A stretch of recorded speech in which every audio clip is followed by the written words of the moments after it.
묵상 기도하심으로 수요 말씀 예배를 하나님 앞에 드리도록 하겠습니다.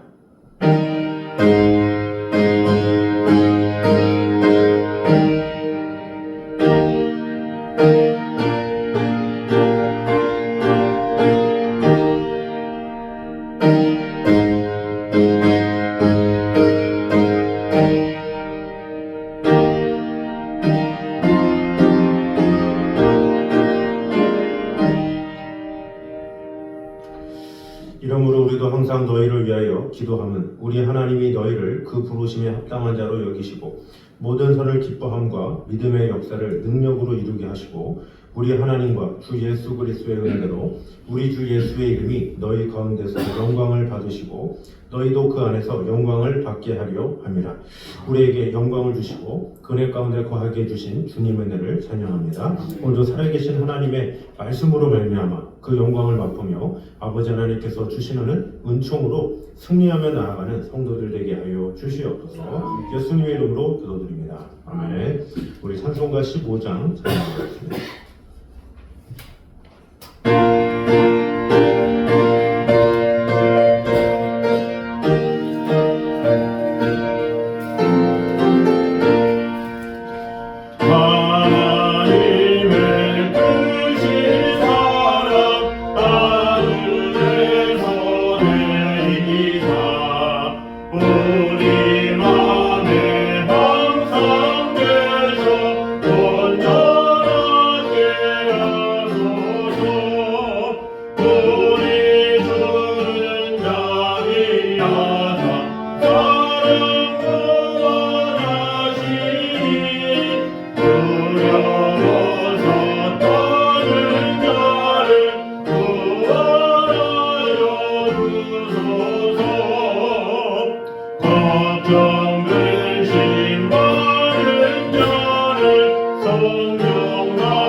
이 시간에 주신 하나님의 말씀은 사무엘상 17장입니다.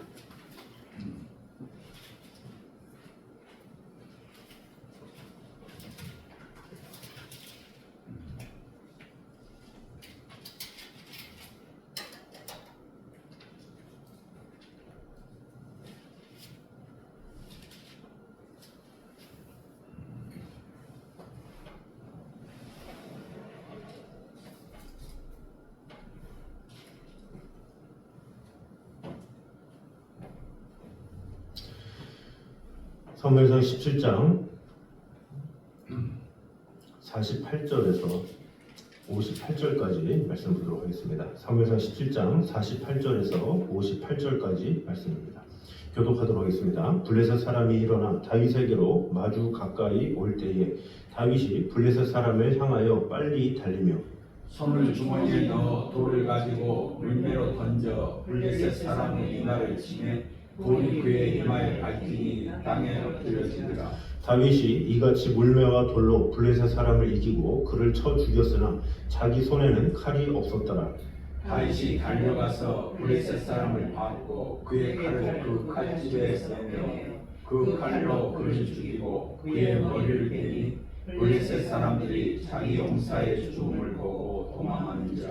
이스라엘과 유다 사람들이 일어나서 소리 지르며 블레셋 사람들을 쫓아 가이와 에그론 성문까지 이르렀고 블레셋 사람들의 부상자들은 사하라임 가는 길에서부터 가드와 에그론까지 엎드러졌더라. 이스라엘 자손이 블레셋 사람들을 쫓다가 돌아와서 그들의 진영을 노략하였고 다윗은 그 블레셋 사람의 머리를 예루살렘으로 가져가고 갑주는 자기 장막에 두니라. 사울은 다윗이 블레셋 사람을 향하여 나감을 보고 군사령관 아브넬에게 묻되 아브넬아 이 소년이 누구의 아들이냐. 아브넬이 이르되 왕이여 왕의 사심으로 맹세하오나니 내가 알지 못하나이다 하며 왕이 이르되 너는 이 청년이 누구의 아들인가 물어보라 하였더니 다윗이 그 블레셋 사람을 죽이고 돌아올 때 그 블레셋 사람의 머리가 그의 손에 있는 채 아브넬이 그를 사울 앞으로 인도하니 다 같이 읽겠습니다. 사울이 그에게 묻되 소년이여 누구의 아들이냐 하니 다윗이 대답하되 나는 주의 종 베들레헴 사람 이새의 아들이니이다 하니라. 아멘. 자, 오늘은 계속해서 이 다윗과 골리앗과의 그 싸움 그것에 대해서 마지막 장면들을 보도록 하겠습니다. 먼저 우리가 저번 주에는 세 가지를 먼저 봤습니다. 우상 숭배의 결국은 자기 인생에 저주를 가져오는 허무임을 오늘 보게 됐죠. 골리앗은 자신이 의지하는 신이 있었다고 그랬죠. 그 신을 의지함으로 다윗에게 갔지만 결국엔 살아계신 하나님을 섬기는 다윗으로 말미암아 멸망하게 된 것을 볼 수가 있습니다. 그래서 이 세상에 우상을 숭배하는 그런 자들은 결국은 멸망하게 될 것임을 우리가 봤습니다. 두 번째로는 우리는 약하지만 우리가 의지하는 하나님은 강한 분이심을 우리가 봤습니다.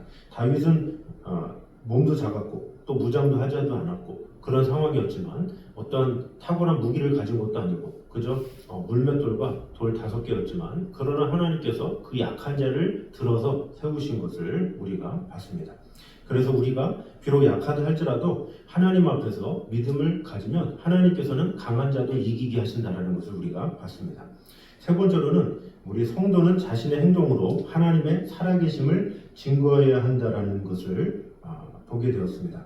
다윗은 자신이 기름 부은 자로서 하나님 앞에 행한 그런 담대한 모습을 하게 되었죠. 하나님을 자랑하고 하나님을 높이고 또 그것을 백성들이 보게 되었고 또 그런 다윗의 위대한 모습으로 말미암아 골리앗에게서 승리하게 되었기 때문에 결국에는 그 다윗의 삶을 통해서 하나님의 살아계심을 증거했다고 볼 수가 있죠. 반대로 이 사울은 하나님께서 특별히 택하셔서 기름 부음을 받은 왕이었지만 하나님의 살아계심을 증거하기는커녕 같이 우상 숭배에 빠지고 같이 하나님의 뜻 가운데 거하기보다는 이스라엘 백성들과 같이 하나님 외에 다른 것에 마음을 둔 그래서 비극적인 결말을 맞이한 사람임을 우리가 봤습니다. 그래서 하나님의 백성된 우리들은 항상 이 세상 사람들 보기에 빗된 그런 삶의 행동을 보유함을 우리가 봤습니다. 오늘은 또 먼저 볼 것은 이 사단의 도전은 정면 돌파하는 것이 최상의 대처 방법임을 보여주고 있습니다. 우리 48절, 49절에 보면 이제 골리앗의 그 앞에서 다윗이 공격한 내용이 나와 있습니다. 블레셋 사람이 일어나 다윗에게로 마주 가까이 올 때에 다윗이 블레셋 사람을 향하여 빨리 달리며 손을 주머니에 넣어 돌을 가지고 물매로 던져 블레셋 사람의 이마를 치니 돌이 그의 이마에 박히니 땅에 엎드러지니라 이렇게 말씀하고 있습니다. 골리앗은 말을 마치자 다윗을 향해 걸어왔죠. 그러나 그는 무장을 하고 있었고 아무래도 큰 무기를 가지고 있었고 또 자신의 품위가 있었기 때문에 달려오지 않고 차근차근히 걸어왔겠죠. 이 뚜벅뚜벅 걸어오는 이 모습은 어떻게 보면 두려움이 될 수가 있죠. 거인이고 덩치가 있는데 쿵쿵하면서 이제 걸어온 그 모습이 얼마나 두려웠겠습니까? 공포를 조장하는 그런 모습이라고 볼 수가 있습니다. 이런 골리앗의 출현으로 인해서 이스라엘 백성들은 지금 겁에 질린 모습이라고 볼 수가 있습니다. 그러나 다윗은 이러한 골리앗의 도전 앞에서 조금도 위축되거나 머뭇거리는 일이 없었다라는 것이 특징입니다. 다시 보면 블레셋 사람이 일어나 다윗에게로 마주 가까이 올 때에 여기가 이제 공포스러운 장면이라고 하면 다윗이 블레셋 사람을 향하여 빨리 달리며 이렇게 이야기를 하고 있죠. 적을 향해서 주춤주춤 같이 템포를 맞추는 것이 아니라 오히려 빨리 달렸다. 이것은 무엇입니까? 하나님의 능력을 힘입어서 담대하게 정면 도전을 했다라는 것을 볼 수가 있습니다. 그는 다윗 골리앗의 도전을 조금이라도 회피하려 하지 않고 정면으로 맞섰다라는 것을 볼 수가 있습니다. 그 결과는 어떻게 됐겠습니까? 49절에 손을 주머니에 넣어 돌을 가지고 물매로 던져 블레셋 사람의 이마를 치매 돌이 그의 이마에 박히니 땅에 엎드러지니라 이렇게 이야기를 하고 있죠. 달리는 그 상황에서 손에 주머니를 넣어서 돌을 가지고 물매로 던졌다. 상당히 빠른 순식간에 이루어진 일이라고 볼 수가 있습니다. 결국 이 골리앗은 다윗이 던진 물매도 하나를 맞고 그 자리에서 쓰러져 정신을 잃고 말았죠. 다윗은 물맷돌 5개를 집었습니다. 그러나 물맷돌 하나로 승리했죠. 그것이 무엇입니까? 하나님 앞에 정면 돌파하고 하나님의 이름으로 나선 자에게는 5개를 준비한다 할지라도 하나로도 승리케 하신다는 것을 보여주고 있습니다. 이와 마찬가지로 우리도 사단을 대적할 때 믿음에 근거하여 정면으로 돌파하는 것, 그것이 필요하다라는 것입니다. 사단이 강하다고 해서 피하려고 하면 사단과의 싸움에서 승리할 수가 없습니다. 사단과의 일전을 피하면 패배하지는 않을지 모르나 승리할 수는 없습니다. 그리고 언젠가는 다시 사단의 도전과 공격에 직면해야 합니다. 그러나 우리가 사단의 도전에 대하여 정면으로 돌파하면 손쉽게 승리를 거두게 되고 또 사단으로 하여금 다시 도전할 엄두를 내지 못하게 하는 힘이 생긴다라는 것입니다. 우리 주님도 사단의 도전을 정면으로 돌파함으로 인해서 사단에게 결정적인 패배를 안겼습니다. 사단의 공격은 늘 우리가 도저히 감당할 수 없을 정도로 크게 보이는 것이 사실이죠.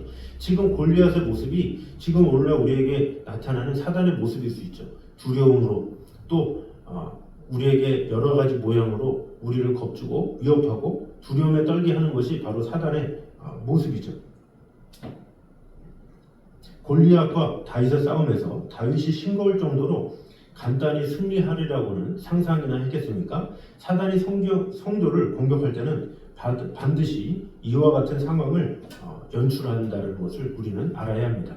왜냐? 성도를 겁줘서 뭔가 압박을 주고 그로 인해서 쉽게 포기하게 하기 위해서 그렇게 한다라는 것입니다. 결국은 우리가 그 사단의 공격으로 위축되고 주춤되고 또 허둥대다가 스스로 무릎을 꿇게 만들기 위해서 사단은 우리에게 강압적으로 또 겁을 주면서 우리에게 공격을 줄 수가 있다라는 것이죠. 그러나 우리가 의지하는 하나님은 골리앗도 간단히 거꾸로 뚫리실 만큼 강한 분이시죠. 우리는 그것을 늘 알아야 되죠. 내 주위에 계신 하나님이 전능하시고 능력이 있으시고 한이 없으시고 힘이 있으시다라는 것을 온전히 믿고 나아가는 것, 우리의 태도가 중요하다라는 것입니다. 그래서 성경은 야고보서 4장 7절에 마귀를 대적하라 그리하면 너희를 피하리라 이렇게 말씀하고 있습니다. 마귀를 대적하라 이것은 단순히 꾸짖어라 이런 것을 뜻하는 것이 아니라 명령만 한다는 뜻이 아니라 마귀가 주는 시험이 무엇이든지 간에 그것을 정면으로 받아서 맞서라 이런 뜻입니다. 그가 망하게 하고자 하면 망하는 길로 가서 그와 싸우는 것이요 그가 실패하게 하고자 하면 실패의 길로가 담대히 싸우라는 것입니다. 그것이 당장은 망하는 것 같지만 궁극적으로는 승리를 이루게 한다라는 사실을 우리는 알아야 합니다. 그러므로 우리는 지금 말할 수 없는 고난이 있다 할지라도, 말할 수 없는 사단의 위협이 있다 할지라도 우리는 내 주위에 계신 주 예수 그리스도의 능력이 크심을 온전히 알고 정면으로 돌파하며 마귀를 대적하며 주 예수 그리스도의 이름으로 승리하게 힘쓰는 저 여러분 되시기를 주님의 이름으로 축원합니다. 두 번째는 믿음이 행동으로 나타날 때 곧 능력이 된다라는 사실을 보여주고 있습니다. 다시 48절과 49절을 보면 다윗이 하나님의 이름으로 골리앗 앞에 나와 전투하는 모습을 자세하게 기록하고 있습니다. 다윗은 골리앗 앞에 나오면서 오직 하나님을 믿는 믿음 하나만을 의지하고 나아갔죠. 47절에 먼저 뭐라고 합니까? 또 여호와의 구원하심이 칼과 창에 있지 아니함을 이 무리에게 알게 하리라. 전쟁은 여호와께 속한 것인즉 그가 너희를 우리 손에 넘기시리라. 이렇게 이야기를 하고 있죠. 다윗은 어떤 큰 무기를 가진 것도 아니죠. 그저 물매와 돌 5개밖에 없지만 그러나 나는 여호와의 이름을 가지고 간다. 이렇게 분명하게 말했고 또 그대로 행동한 것을 볼 수가 있습니다. 이렇게 말만 하고 뒤에 서가지고 자 이제 앞장서서 골리앗을 물리치시다 이것이 아니라 본인이 빨리 달리며 골리앗 앞에 나갔다라는 것이 무엇입니까? 믿음을 가지고도 했지만 그것을 행함으로 나타내기까지 했다라는 것이 중요한 사실입니다. 모든 사람들이 골리앗의 승리를 의심치 않고 있었죠. 또 다른 변수가 생길 가능성은 전혀 없었습니다. 그러나 놀랍게도 결과는 다윗의 승리가 있었습니다. 이것은 바로 다윗이 가진 믿음의 힘이었습니다. 그가 믿음대로 담대히 행동했을 때 하나님께서 그 행동에 당신의 능력을 덧입혀 주셨다라는 것입니다. 이것은 무엇을 말합니까? 이것은 우리가 가진 믿음이 우리의 행동과 삶으로 나타날 때 그것은 곧 하나님이 주시는 능력이 된다라는 말씀입니다. 우리가 하나님을 바라보며 소망하는 것은 바로 우리의 믿음이 행동으로 나타날 때 이루어진다라는 것입니다. 예수님의 제자들은 어떻습니까? 그들은 그리스도께서 자기들에게 귀신을 제어하고 병 고치는 능력을 주셨다는 것을 믿었죠. 그럼 믿고 가만히 있었습니까? 우리가 누가복음 9장을 보고 있지만 그 능력을 직접 체험하면서 또 성령의 권능을 받고 그리고서 나갔죠. 나가서 행했기 때문에 놀라운 일이 일어났고 그것이 주위 전체를 요동치게 했고 결국은 그것을 헤롯이 듣게 된 거죠. 믿음을 가졌다면 거기서 끝나는 것이 아니라 행함으로 나타냈을 때 그 주위가 요동하게 된 것이고 헤롯이 예수님을 잡으려고 했던 것을 볼 수가 있습니다. 베드로는 어떻습니까? 베드로가 그의 믿음대로 설교했을 때 5,000명이나 되는 많은 사람들이 예수를 믿는 역사가 일어났습니다. 또 바울이 믿음대로 안진뱅이를 향해서 일어서라 이렇게 외쳤기에 그 안진뱅이가 서서 뛴 것을 볼 수가 있습니다. 만일 이런 일들이 믿음을 행동으로 나타내지 않았다면 이런 능력이 있을 수는 없었다라는 것입니다. 우리도 믿음을 행동으로 우리의 삶 가운데 나타내어서 이것을 통해서 하나님의 능력이 나타내도록 해야 한다라는 것이죠. 우리가 믿음으로 전도함으로 많은 열매를 맺는 능력을 경험하고 또 우리가 믿음을 가지고 기도하고 또 병고침과 예언 같은 능력이 나타나도록 해야 되고 또 믿음으로 사랑을 실천하면서 다툼과 분쟁이 있던 것이 사랑으로 충만해지는 능력 또 사단의 권세를 물리치는 능력이 나타나야 한다라는 것입니다. 우리는 믿음이 연약해서 나 같은 것이 무엇을 할 수 있겠느냐 또는 내가 기도해봐야 무슨 병이 날 수 있겠느냐 라든지 나 혼자 사랑을 외쳐봐야 욕만 먹는다 이런 생각을 할 때가 있죠. 이런 생각은 우리의 믿음을 흔드는 바람과도 같은 것임을 우리는 알아야 합니다. 이 시대는 하나님의 능력을 필요합니다. 우리 믿는 성도들은 바로 통로죠. 그래서 하나님의 능력이 우리를 통해서 나타내기를 하나님은 원하시는 것입니다. 그래서 우리는 우리가 가진 믿음을 행함으로 온전히 드러내는 그런 하나님의 군사로서의 통로로서의 일을 잘 감당하게 됨으로 말미암아 우리의 믿음이 행함으로까지 연결이 되어서 그 행함을 통해서 일어나는 놀라운 역사를 나 자신도 경험하고 또 모든 성도가 경험하고 믿지 않는 자들도 경험하게 되는 큰 역사를 이루는 저희들 되시기를 주님의 이름으로 축원합니다. 세 번째로는 그리스도께 패한 사단의 졸개들은 오합지졸에 불과한 존재임을 다시 보여주고 있습니다. 51절에서 54절을 보면 블레셋 군사들은 골리앗이 다윗에 의해 죽임을 당하자 도망가기 시작했다 이렇게 기록을 하고 있습니다. 51절에 다윗이 달려가서 블레셋 사람을 밟고 그의 칼을 그 칼집에 빼내어 그 칼로 그를 죽이고 그의 머리를 베니 블레셋 사람들이 자기 용사의 죽음을 보고 도망하는지라 이렇게 기록을 하고 있습니다. 골리앗이 죽고 없는 블레셋 군사들은 오합지졸에 불과했던 것을 볼 수가 있죠. 골리앗이 있을 때만 해도 기세가 등등해서 어떻게든지 이스라엘을 먹으려고 당당하게 했던 그 사람들이 골리앗이 쓰러지자 갑자기 오합지졸로 변한 것을 볼 수가 있습니다. 고대의 이 전쟁도 그렇습니다. 고대에 보면 장군이 항상 맨 앞에 서 있죠. 위대한 장수가 맨 앞에 서 있어서 그 장수가 상대의 장수와 1대1 대결을 벌이죠. 그 1대1과의 이 대결을 벌이는데 거기서 죽임을 당했다? 그러면 군기가 쭉 낮아지면서 그들은 오히려 두려움에 빠지게 됩니다. 그래서 앞에 있는 장군이 죽임을 당하거나 패하게 되면 대개 백기를 들고 항복하는 일이 비일비재합니다. 그래서 아예 도망하게 되거나 후퇴하게 되거나 항복하게 되거나 이런 일을 하게 되는 거죠. 그 앞에 있는 그 장군이 어떻게 하느냐 이것이 중요하기 때문에 가장 훌륭하고 가장 싸움에 충실한 그런 사람을 앞에 세우는 것이죠. 그러나 그가 패하면 무슨 다음 일이 일어날 수가 있겠습니까? 최고의 지도자가 넘어졌기 때문에 아무것도 할 수 없는 것이죠.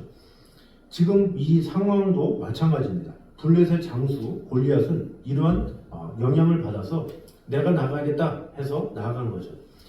블레셋을 대표한 존재로서 나아간 것입니다. 그러나 그가 죽게 되었기 때문에 어떻게 됩니까? 이 블레셋의 이 백성들에게도 큰 영향을 미치게 된 것이죠. 그래서 그 전쟁은 패하게 된 것이나 진배가 없게 된 것이라고 볼 수가 있습니다. 오늘 본문에서도 보면 골리앗이 죽임을 당하자 블레셋은 허무하게 무너지고 마는 것을 볼 수가 있습니다. 그런데 이러한 현상은 영적 전쟁에서도 동일하게 적용된다는 사실을 알아야 합니다.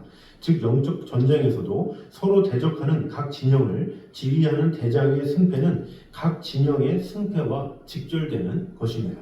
한 진영의 대장의 패배는 그 진영의 군사들을 일개 오합지졸로 만들어 그 전쟁을 패하게 하고 마는 것입니다. 이렇게 볼 때 그리스도와의 갈보리 일전에서 결정적으로 패한 사단의 졸개들은 다 오합지졸에 불과함을 알 수 있습니다. 사단은 갈보리에서 그리스도께 맹공을 퍼부어 그리스도를 십자가에 못 박아 죽였습니다. 그리하여 의의 진영은 최대의 위기를 맞게 되었죠. 그러나 그리스도께서는 죽은 지 3일 만에 다시 살아나심으로 사단의 최대의 무기였던 사망을 무력화시키셨습니다. 이것은 사단의 결정적인 패배였죠. 그리스도께서 일시적으로 죽으신 것을 사단이 그리스도의 발꿈치를 상하게 한 것으로 본다면 그리스도께서 죽음을 정복하신 사건은 사단의 머리를 상하게 한 것이죠. 창세기 3장 15절에 있는 그 구절을 이룬 것이라고 볼 수가 있습니다. 그리고 사단의 이러한 결정적 패배는 그의 졸개들로도 힘을 쓰지 못하게 하였습니다. 말하자면 사단의 졸개들은 오합지졸이 된 것이죠. 이와 같이 그리스도께 패한 사단의 졸개들이 오합지졸에 불과하다는 사실은 그리스도와 그의 제자들이 행한 일들을 보면 더욱 확실하다고 볼 수가 있습니다. 그리스도께서 골고다 언덕을 오를 때에는 연약한 패배자의 모습처럼 보였습니다. 따라서 그리스도를 따르던 모든 제자들은 골리앗 앞에 선 이스라엘 백성들처럼 그 자리에 있는 것조차 두려워했고 또 그의 대적자들은 한껏 기세를 올리고 있었습니다. 그러나 그리스도가 사단의 사망 권세를 이기고 부활의 승리를 이루자 전세는 역전되었습니다. 즉 사단의 졸개들은 사단의 권세가 깨어진 것을 보고 그리스도의 이름만 들어도 두려워 떨게 된 것이죠. 심지어 사도의 손수건이나 앞치마를 가져다가 병든 사람 위에 놓기만 해도 병이 떠나고 악기가 떠나는 사건이 일어났습니다. 예수님의 제자들은 예수 그리스도의 십자가 승리가 의미하는 바를 제대로 이해했고 거기에 맞게 귀신들을 명하여 내어쫓은 것을 볼 수가 있습니다. 이미 승리를 얻었기 때문에 그 승리를 얻은 상태에서 그 힘에 빠진 그 귀신들을 오히려 명령함으로 내쫓고 악귀를 쫓아내고 그런 놀라운 일들을 초대교회에 했던 것을 볼 수가 있습니다. 우리의 대장 예수께서 이미 적의 장수를 쓰러뜨렸기 때문에 우리는 마치 아무 일도 없던 것처럼 행동한다는 것은 당연하다고 볼 수가 있습니다. 다윗이 골리앗을 쳐서 쓰러뜨렸는데도 이스라엘 군사들이 가만히 있을 수 있겠습니까? 굳이 설명하지 않아도 블레셋이 졌다는 것을 알았기 때문에 이스라엘 병사들은 앞을 다투어 이제 블레셋을 섬멸한 것을 볼 수가 있습니다. 그러므로 오늘 우리 역시 바로 이와 같은 마음으로 이 땅에 악한 공중 권세 잡은 자의 세력을 대적해야 합니다. 우리 대장 예수의 이름만 들어도 두려워 벌벌 떨 수밖에 없는 그들을 찾아 사도처럼 바울처럼 담대하게 그리스도 이름으로 귀신과 악령들을 쫓아내는 그런 믿음의 사람이 되어야 합니다. 예수님이 제자들에게 세상을 향해 가라고 말씀하셨을 때에는 바로 이와 같은 전제하에서 말씀하신 것을 우리는 알 수 있습니다. 그러므로 오늘 우리 또한 예수의 이름의 권세로 말미암아 영의 세력을 확실하게 제압하며 내가 세상을 이겨노라 이렇게 말씀하셨던 그 예수 그리스도의 말씀을 따라서 우리는 항상 담대하게 하나님의 말씀으로 승리하며 이 세상에서 어떤 상황에서도 굴복하지 아니하고 믿음으로 하나님의 뜻을 이루기에 힘쓰는 저 여러분 되시기를 주님의 이름으로 축원합니다. 기도하겠습니다. 사랑의 주님 감사합니다. 우리와 늘 언제나 함께 하시는 주님, 우리 또한 하나님의 말씀으로 온전히 굳게 세워지는 성도들 되게 하여 주시옵소서. 아버지 하나님, 사단의 도전은 정면 돌파하는 것이 최상의 대처 방법임을 오늘 보게 되었습니다. 마귀를 대적하라, 그리하면 너희를 피하리라고 하였습니다. 예수 그리스도께서 우리를 위하여 죽으심으로 다시 부활하심으로 이미 사단의 권세를 이겼습니다. 그러면 우리가 그 졸개들을 왜 두려워하겠습니까?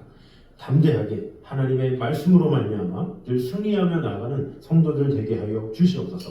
또한 믿음을 가지되 그 믿음이 그저 믿음으로 끝나는 것이 아니라 행함으로 나타낼 수 있도록 인도하여 주셔서 우리가 가지고 있는 이 믿음이 온전히 행함으로 세상을 진동케 하며 놀라운 하나님의 역사를 온전히 이루기에 부족함이 없는 그런 성도들 되게 하여 주시옵소서. 그러함으로 오합지졸에 불과한 사단의 졸개들을 온전히 멸하며 오직 하나님의 나라를 세우기에 마음을 다하는 우리 성도들 될 수 있도록 축복해 주시고 함께하여 주시옵소서. 예수님의 이름으로 기도드립니다. 아멘.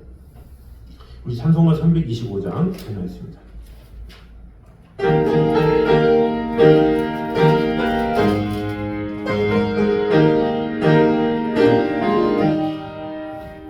예수가 함께 계시니 시험이 오나건대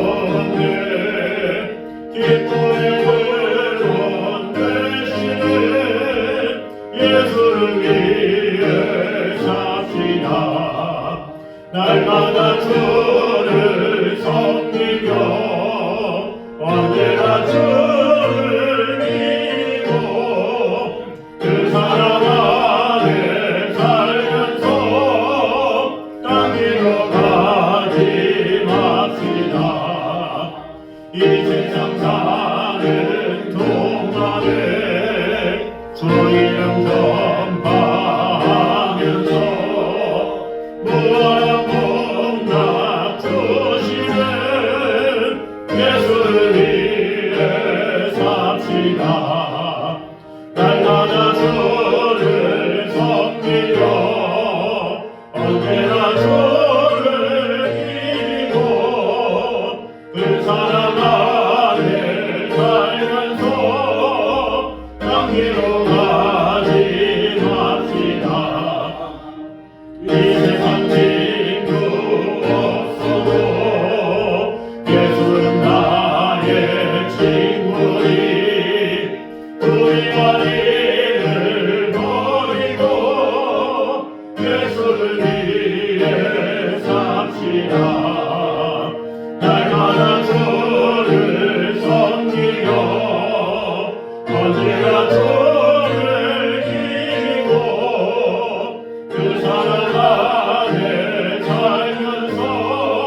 내가 칭찬하리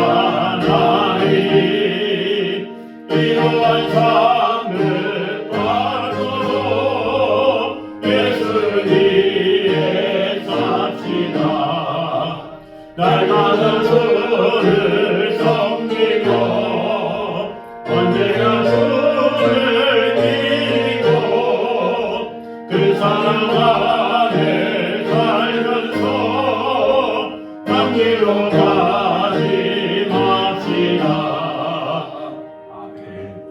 이제는 우리 예수 그리스도와 아버지 하나님의 무한하신 사랑과 성령님의 교통하심이 늘 우리와 함께 하시는 하나님의 말씀대로 살아가길 원하는 이 자리에 있는 모든 성도들 위해 이제부터 여기까지 함께 있기를 간절히 축원하옵나이다. 아멘.